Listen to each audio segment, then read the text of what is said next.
நாதம் தாழ் வாழ்க, இமைப்பொழுதும் என்னென்று நீங்காதான் தாழ்வாழ்க. ஓம் நம சிவாய, ஓம் நம சிவாய, ஓம் நம சிவாய.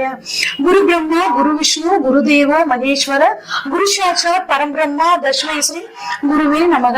அனைவருக்கும் இனிய தமிழ் புத்தாண்டு நல்வாழ்த்துக்கள். தமிழ் வருடமானது குரோதி வருடம். இந்த வருடம் வந்து பாத்தீங்கன்னா தமிழுக்கு குரோதி வருடம் அப்படின்னு சொல்லுவோம். இந்த தமிழ் புத்தாண்டானது ஆங்கிலத்துக்கு ஏப்ரல் 14ஆம் தேதி ஞாயிற்றுக்கிழமை வந்து பிறக்குதுங்க.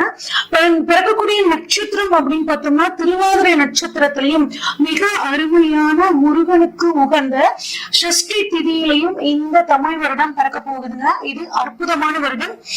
இந்த வருடம் பிறக்கும் போது கிரக சஞ்சாரங்கள் எப்படி இருக்கு அப்படின்னு சொல்லி பார்ப்போம். மேஷத்துல சூரியன் குருவும் இருக்காங்க, மிதுனத்துல சந்திரன், அடுத்து கன்னியில கேது, கும்பத்துல செவ்வாய் சனி, மீனத்துல 3 கிரகங்கள் ராகு புதன் சுக்கிரன். இதுதான் வந்து பாத்தீங்கன்னா இந்த வருடம் பிறக்கும் போது இருக்கக்கூடிய கிரக அமைப்பு.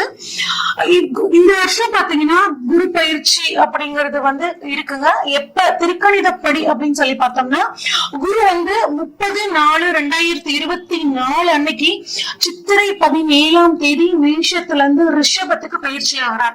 அது மட்டும் இல்லாம இந்த தமிழ் வருடத்துல பங்குனி மாதம் 14ஆம் தேதி சனி பயிற்சி இருக்குங்க. சனி வந்து கும்பத்துல இருந்து மீன ராசிக்கு பயிற்சி ஆகக்கூடிய அமைப்பு.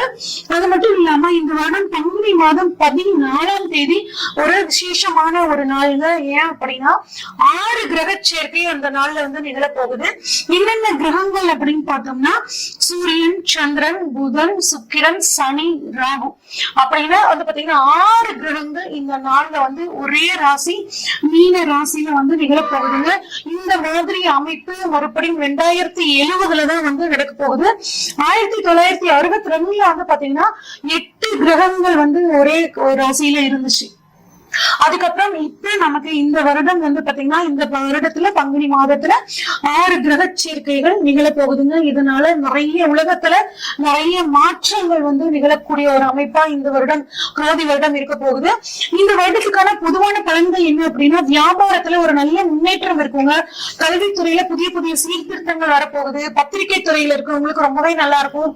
பதிப்பகத்துல வந்து இருந்தவங்களுக்கு இந்த வருடம் செழிப்பாக இருக்கும். ஏன் அப்படின்னா நிறைய பேர் புத்தகங்கள் படிக்க ஆரம்பிப்பாங்க. அதனால புத்தகத்துறை பத்திரிகை துறை ரொம்ப நல்லா இருக்குங்க. மருத்துவத்துறையில புதிய புதிய கண்டுபிடிப்புகள் நல்லா இருக்கும். வானியல் ஆய்வு அதாவது அஸ்ட்ரானமி ஃபீல்ட்ல ரொம்பவே இந்த வருடம் நல்லா இருக்கும். இந்தியாவுக்கு வந்து பாத்தீங்கன்னா வெளிநாட்டு உதவிகள் நிறைய கிடைக்கும். ஆடி மாதம் 3ஆம் தேதியிலிருந்து ஐப்பசி மாதம் 12ஆம் தேதி வரைக்கும் ஒரு நல்ல மழைப்பொழிவு இருக்குங்க. கலைத்துறையினருக்கு நன்மை. கலைத்துறையிலிருந்து ஒருத்தர் வந்து அரசியலுக்கு வர்றதுக்கான வாய்ப்புகள் இந்த வருடம் நல்லாவே இருக்கு. பெண்களுக்கு ஒரு நல்ல முன்னேற்றமான வருடம். ஐப்பசி மாதம் 20ஆம் தேதியிலிருந்து மார்கழி மாதம் 13ஆம் தேதி வரைக்கும் பெண்கள் தங்களது துறையில் மிகச்சிறந்த சாதனைகளை படைப்பார்கள். இயந்திர உற்பத்தி வந்து பாத்தீங்கன்னா அதிகமாகும். பெண் கலைஞர்களுக்கு கலைத்துறையில் இருக்கக்கூடியவர்களுக்கு வந்து பாத்தீங்கன்னா பாராட்டுக்கள் விருதுகள் நிறைய கிடைக்கும்.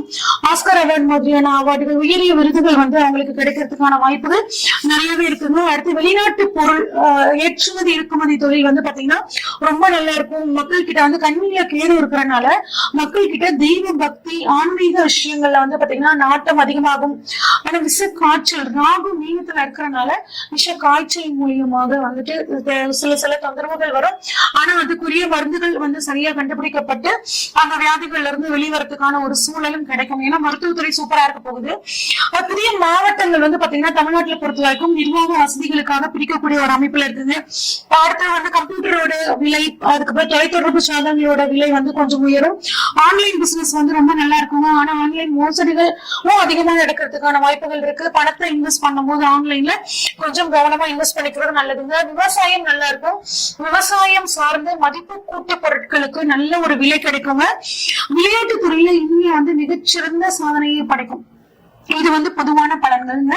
இப்ப நம்ம ஒவ்வொரு ராசிக்கும் வந்து பாத்தீங்கன்னா இந்த தமிழ் புத்தாண்டு பலன்கள் எப்படி இருக்கு அப்படின்னு சொல்லி பார்ப்போம். கன்னிராசிக்காரங்களுக்கு இந்த தமிழ் வருட புத்தாண்டு பலன்கள் எப்படி இருக்குன்னு சொல்லி பார்ப்போங்க. பொறுத்தால் பூமி ஆழ்வார் அப்படிங்கறத பழமொழி வந்து பாத்தீங்கன்னா உங்களுக்கு மிகச்சிறந்ததாக சரியான முறையில பொருந்தும். ஏன் அப்படின்னா நீங்க எப்பயுமே ஒரு காரியத்தை ரொம்ப பொறுமையா செய்வீங்க. அந்த பொறுமையும் குரு இவ்வளவு நாள் உங்களுக்கு 8ஆம் இடத்துல இருந்து நிறைய சோதனைகள் கொடுத்திருப்பாங்க. நாமளா இப்படி நடந்துக்கிறோம், நம்மளா இப்படி பொறுமை இல்லாம நிதானம் இல்லாம நடந்துக்கிறோம் அப்படிங்கிற மாதிரியான யோசனைகள் உங்களுக்கே தோணி இருக்கும். ஆனா தற்பொழுது குரு வந்து உங்கள் 8ஆம் இடத்தில் இருந்து 9ஆம் இடத்திற்கு போறாருங்க. இது மிகச்சிறந்த அமைப்பு. ஓடுனவனுக்கு 9ல குரு அப்படின்னு சொல்லுவாங்க. அதனால வந்து வெளியூர்ல போய் வெளிநாட்டுல போய் தொழில் தொடங்கணுங்கிறவங்களுக்கு எல்லாத்துக்குமே வந்து பாத்தீங்கன்னா இந்த வருடம் ரொம்ப சிறப்பான வருடமாக இருக்க போகுதுங்க. எல்லா விதமான பாக்கியத்தையும் உங்களுக்கு 9ஆம் இடத்தில் இருக்கக்கூடிய குரு தரப்போறார். என்னென்னலாம் நீங்க பிரச்சனைகள்னு நினைச்சீங்களோ அந்த பிரச்சனைகள் எல்லாம் குருவினால் உங்களுக்கு வந்து தீரப்போகுதுங்க. மிகப்பெரிய நன்மையை வந்து கொடுக்க போறாரு. ராசியிலேயே கேது இருக்காருங்க. ராசியிலேயே கேது இருக்கனால இதெல்லாம் எங்களுக்கு கிடைக்குமாங்க அப்படின்னு நினைக்கிறவங்களுக்கு உங்களுக்கு கட்டாயம் கிடைக்குங்க. உங்க மனசை வந்து ஆன்மீகத்துல ஈடுபாடு பண்ணிக்கோங்க. நார்மலாவே ஆன்மீக நாட்டம் உங்களுக்கு இந்த நவம்பர்ல இருந்து அதிகமா ஆரம்பிச்சிருக்கும். வருடம் முழுவதும் ஆன்மீக பயணத்தை கொஞ்சம் அதிகம் பண்ணிக்கோங்க. உங்க மனசுக்கு பிடிச்ச காரியங்கள்ல ஈடுபாடு பண்ணுங்க. ஒரு பொழுதுபோக்கு விஷயங்கள் எல்லாம் உங்களை வந்து ஐக்கியப்படுத்திக்கோங்க. பார்க்கு, பீச், இந்த மாதிரி சினிமா, இந்த மாதிரி விஷயங்களுக்கெல்லாம் உங்க மனசுக்கு எதை பிடிச்சிருக்கோ அந்த விஷயங்களை செய்யுங்க. இந்த வருடம் உங்களுக்கு ரொம்பவே நல்லா இருக்குங்க. குறிப்பா வாழ்க்கை துணையோட நிறைய டிராவல் பண்றது, சுற்றுலா போறது, ஆன்மீக பயணங்கள் போறது, இந்த மாதிரி எல்லாம் பண்ணீங்கன்னா உங்களுக்கு ரொம்பவே நல்லா இருக்கும். சரிங்க, இதெல்லாம் போகணும்னா எனக்கு பணம் வேணுமே, பணவரவு வந்து எப்ப கிடைக்கும் அப்படின்னு கேட்டா பணவரவு கட்டாயம் உங்களுக்கு நல்லா இருக்குங்க.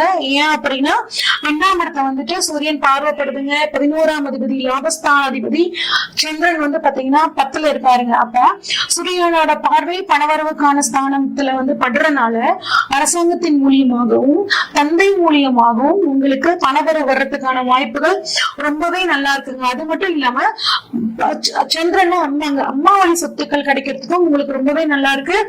11ஆம் அதிபதி அதாவது லாபஸ்தானம் பணத்தை கொடுக்கக்கூடிய அதிபதி வந்து பாத்தீங்கன்னா 10ல தொழில் ஸ்தானத்துல இருக்கிறனால தொழில் மூலியமாக பணம் வருது. அதே மாதிரி உங்களோட லைஃப் பார்ட்னரோட பேரண்ட்ஸ் மூலியமாக, மாமனார் மாமியார் மூலியமாகவும் உங்களுக்கு பணம் வர்றதுக்கான வாய்ப்புகள் ரொம்பவே சூப்பரா இருக்குங்க. குடும்பம் அப்படின்னு எடுத்துக்கிட்டோம்னா கணவன் மனைவி வந்து பாத்தீங்கன்னா திட்டமிட்டு ஆலோசிச்சு ஒரு காரியத்துல இறங்கும் போது அது கட்டாயம் சக்சஸ் ஆக முடியுங்க. கணவன் மனைவி கட்டாயம் மனசு ஒருத்தர் விட்டு ஒருத்தர் வந்து மனசு விட்டு பேசி புரிஞ்சுக்கிட்டு ஒரு செயலை செய்யும் போது குடும்பம் மன மகிழ்ச்சியோட இருக்கும். திருமணம் மற்றும் திருமண வாழ்க்கை எங்களுக்கு எப்படி இருக்கும் அப்படின்னு கேட்டீங்கன்னா ராசி அதிபதி 7ல சுக்கிரனோட சேர்ந்திருக்காருங்க. இது அருமையான அமைப்பு. திருமணம் ஆகாதவர்களுக்கு திருமணம் கட்டாயம் நடைபெறுங்க. கணவன் மனைவிகளை ஏகப்பட்ட பிரச்சனை நம்ம சந்திச்சுட்டு இருக்கோங்க. இது எப்பதான் ஒரு முடிவுக்கு வரும் அப்படின்னு காத்துட்டு இருந்த இந்த கன்னிராசிக்காரங்களுக்கு இந்த வருடம் கட்டாயம் கணவன் மனைவிக்குள்ள ஒரு ஒற்றுமை ஏற்பட்டு உங்க குடும்பம் மன மகிழ்ச்சியில வந்து இருக்குங்க. கொஞ்சம் நிதானமாக குடும்பத்துல நீங்க இருந்துக்கிறது நல்லது. குழந்தை பாக்கியத்தை பொறுத்த வரைக்கும் 5ஆம் இடத்தில் குரு பாக்குறாருங்க. 5ஆம் இடத்தில் குரு பார்வை கட்டாயம் குழந்தை பாக்கியத்துல தடை இருந்தவங்களுக்கு தடை விலகி அவங்களுக்கு கட்டாயம் ஒரு நல்ல ஆரோக்கியமான குழந்தை பிறக்கிறதுக்கான வாய்ப்புகள் ரொம்பவே சூப்பரா இருக்குங்க. அதே மாதிரி 5ஆம் இடம் அப்படிங்கிறது பூர்வ புண்ணிய ஸ்தானம், அதிர்ஷ்டத்தை கொடுக்கக்கூடிய ஸ்தானம். உங்களுக்கு திடீர் அதிர்ஷ்ட வாய்ப்புகள் தேடிடும். வாய்ப்புகளை பயன்படுத்திக்கிறது ரொம்பவே புத்திசாலித்தனங்க. அதே மாதிரி குலதெய்வ வழிபாடு உங்களுக்கு வந்து பாத்தீங்கன்னா நன்மை கொடுக்கும். 5ஆம் இடம் சிந்தனை, மனத்தெளிவு குறிக்கக்கூடிய இடம். உங்களுக்கு மனத்தெளிவு சிந்தனை மூலியமாக நீங்க வந்து உங்களோட வாழ்க்கையை முன்னேற்றி கொள்ளலாம். இந்த வருடத்துல சொத்துக்கள் சேர்க்கை அப்படின்னு பார்த்தோம் அப்படின்னா 4ஆம் அதிபதி குரு 9ஆம் இடத்துல செவ்வாயோட சேர்ந்து இருக்கிறார். அப்ப கட்டாயம் செவ்வாய் பூமிக்காரகன். குரு வந்து பாத்தீங்கன்னா பெரும் பணக்காரன், பணத்தை கொடுக்கக்கூடியவர். அப்ப சொத்துக்கள் பெரும் பணம் மூலியமாக சொத்துக்கள் சேர்க்கக்கூடிய யோகம் இருக்குங்க. ஏற்கனவே வந்து அந்த சொத்துல ஏதாவது வில்லங்கம் இருந்துச்சுங்க அப்படின்னா அந்த வில்லங்கங்கள் இப்ப விலகுங்க. வில்லங்கம் மூலியமாக சொத்து விற்க முடியாம இருக்குங்க அப்படின்னா அது விற்கிறதுக்கான நேரமும் உங்களுக்கு ரொம்பவே நல்லா இருக்குங்க. வீடு கட்டக்கூடிய யோகம் உங்களுக்கு அட்டகாசமா இருக்கு. நீண்ட நாட்களாக வீடு கட்டணும்னு நினைக்கிறவங்களுக்கு உங்களோட கனவு வந்து இப்ப நிறைவேறும். பெண்களை பொறுத்த வரைக்கும் வந்து பாத்தீங்கன்னா உங்களுக்கு ஆன்மீக நாட்டம் அதிகரிக்கும். அது சோசியல் மீடியாவில யூஸ் பண்றவங்க கொஞ்சம் கவனமா இருங்க. தொழில் தொடங்குறதுக்கு ஒரு சிறப்பான காலகட்டமா உங்களுக்கு இருக்கு. குறிப்பாக கணவரை கலந்து ஆலோசிச்சு தொழில் பண்ணணும் அப்படின்னு நினைக்கும் போது உங்களுக்கு ரொம்பவே சூப்பராக இருக்கக்கூடிய ஒரு காலகட்டமாக இந்த காலகட்டம் இருக்கு.